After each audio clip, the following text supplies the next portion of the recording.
గడ్డి వేసినాం. మొక్కజొన్న సొప్పు కడి చేసి రాగానే చిన్నవి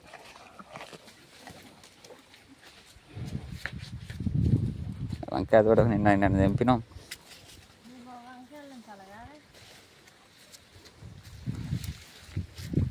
నీళ్ళు కడుతున్నా తీసేద్దాం అనుకున్నాం కానీ ఏదో మంచిగా ఇప్పుడు మళ్ళీ కొత్తగా పెట్టాలంటే లేట్ అవుతుంది. కావాలనుకుంటే మళ్ళీ సైడ్ పెడతాం. వంకాయలు నేను తెంపినాయి 400కు రావడం జరిగింది ఒక బత్తకు. లేట్గా పోయాను, తెల్లారినాక పాలు పట్టుకొని. నీళ్ళు కడుతున్నాం. దీనికి కింద వేయాలి, కొంచెం గడ్డి ఉన్నది. బర్రెలు వచ్చిన కాంచెల్లి కదా వర్క్. ఇటు మొక్కజొన్నకున్న ఇటు బర్రెలను చూసుకునేసరికి సరిపోయింది. ఇప్పుడు ముదిరిపోయినాయి, గడ్డి అయింది. ఒకసారి గడ్డి మందు కొడితే అంత నీట్గా అయిపోతుంది. తోట కూడా నీరు కట్టడం వల్ల పచ్చగా ఇంత అక్టారు ఒక కొరాజిన్ బుడ్డి తీసుకొచ్చి కొడితే దోమ పురుగు తిరువిరు వేస్తే పచ్చగా వస్తుంది.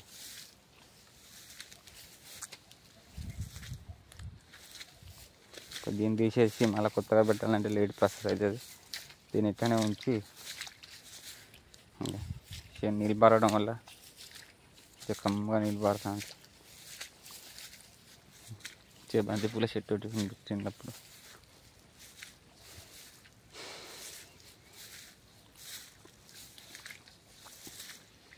చేను పచ్చగా వస్తుంది. ఒక్కసారి గడ్డి పీకెత్తే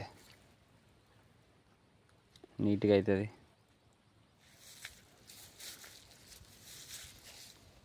సొప్ప కూడా నీళ్ళు వెళ్తున్నాయి. సొప్ప డేంజర్ అండి ఇది. ఎలకలు పొక్కలు చేస్తాయి బాగా. పాములు కూడా తిరుగుతా అంటే ఇళ్ళకి వచ్చేటప్పుడు కొంచెం సప్పు చేసుకుంటూ రావాలి.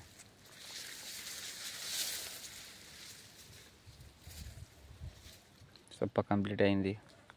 అందుకనే మొక్కజొన్న చేను కటింగ్ చేస్తాను. కొసలను కంకి కూడా ముదిరింది. ఏం మరి సొప్ప లేదు. బర్రెలు 11 గంటలకు కటింగ్ చేసిన సొప్ప వేసి తినడం అయిపోయింది. బర్రెలు మళ్ళీ ఒక రౌండ్ కోసి వేయాలి. ఎలక పొక్కలు చూడండి ఫ్రెండ్స్. ఇలా వచ్చినప్పుడు కొంచెం జాగ్రత్తగా నడవాలి. ఎలక పొక్కలు చేసి నీళ్ళు మొత్తం పొక్కలలో నీళ్ళు జరిగింది.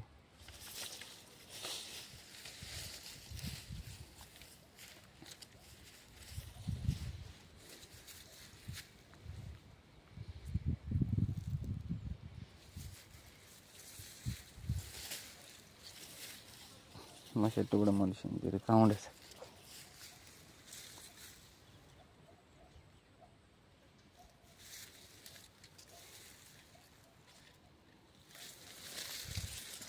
మళ్ళీ ఒక రౌండ్ కటింగ్ చేసేస్తే సొప్పకు ఇంత పిండి చల్లాలి. సొప్ప పిరుగు కూడా దగ్గర పడ్డది, దగ్గర పడ్డది కొయ్యాలి. ఇంకా మళ్ళీ మొక్కజొన్న సొప్ప ఇంకా మళ్ళీ ఇంత రౌండ్ కటింగ్ చేసేస్తే మధ్యాహ్నం వరకు తింటే మళ్ళీ నీళ్ళు పెట్టి మళ్ళీ ఒక రౌండ్ అయితే వ్యవహారం జరుగుతుంది. బర్రెలు ఉంటే ఒక పూట తక్కువ తిన్నా మంచిదే, పూట తినకుండా కూడా బర్రెలకు పెట్టే అంత ఉండాలి. అవి తినాలి ఫస్ట్. అంటే కడుపు నిండా తిన్నప్పుడే మనకు అధిక పాలు ఉత్పత్తి జరుగుతుంది. కాబట్టి మనం వాటిని ఆకలికి సరిపడా గడ్డి అందించాలి.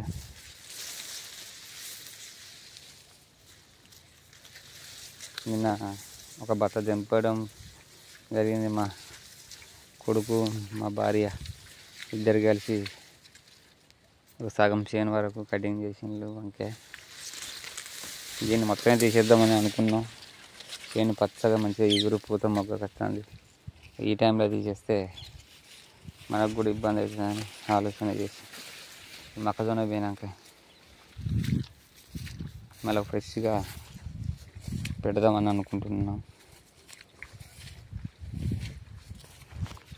ఇటు కూరగాయలు, ఇటు పాలు రైతుకు, ఇటు పంటలు.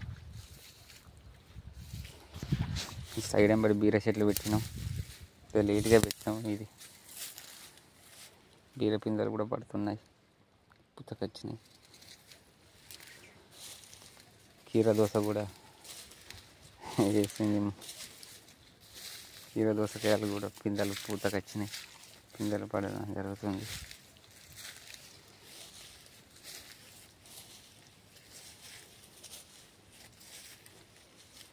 పిందెలు ఒక పిందె పడడం జరిగింది ఫ్రెండ్స్.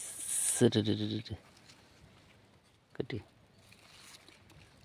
పిందెలు కూడా పడుతున్నాయి.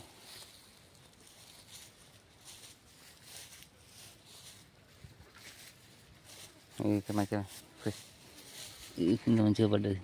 దోసకాయ పిందె, కీర దోసకాయ పిందె నీళ్ళు వేయాలి. అధిక పూత. మా వాళ్ళు ప్యాకెట్ కూడా నేను వేసిన కీర, అది రాయల్ సీడ్ అని.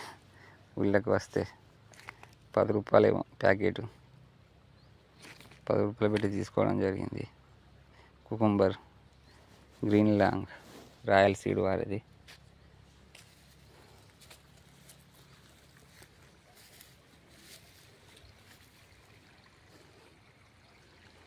ఇట్లా పారుతున్నాయి బోరు నీళ్ళు. హౌజు నిండా నీళ్ళు అయినాయి.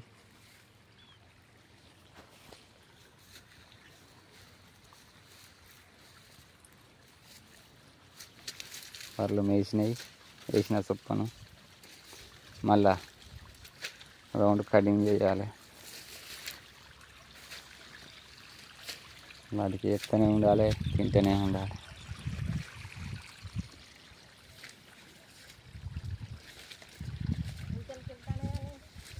ఇంతలకి వెళ్తానే ఆ కీర దోసకాయలు పిందెలు పడతానే, అటు నీళ్ళు వేయాలి, కొద్దిగా నీళ్ళు పాపాలి. పిందెలు పడ్డాయి, పూత వచ్చింది. బీరకాయలు కూడా పిందెలు పడ్డాయి. హౌజు పూర్తిగా పొద్దుగల దింపిన. బర్రెలు మేసినాయి.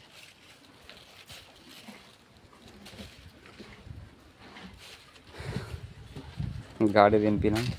ఈ గాడి మొత్తం ఊడగొట్టడం జరిగింది.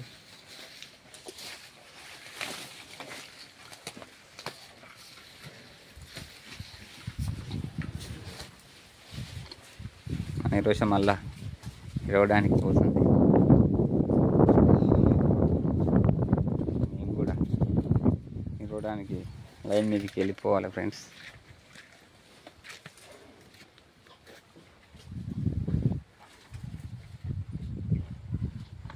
Okay friends, bye bye. జై శ్రీరామ్. మా కండువా, నా రుమాల్, కాషాయ కండువా ఫ్రెండ్స్. ఐ లైక్ కాషాయ కండువా.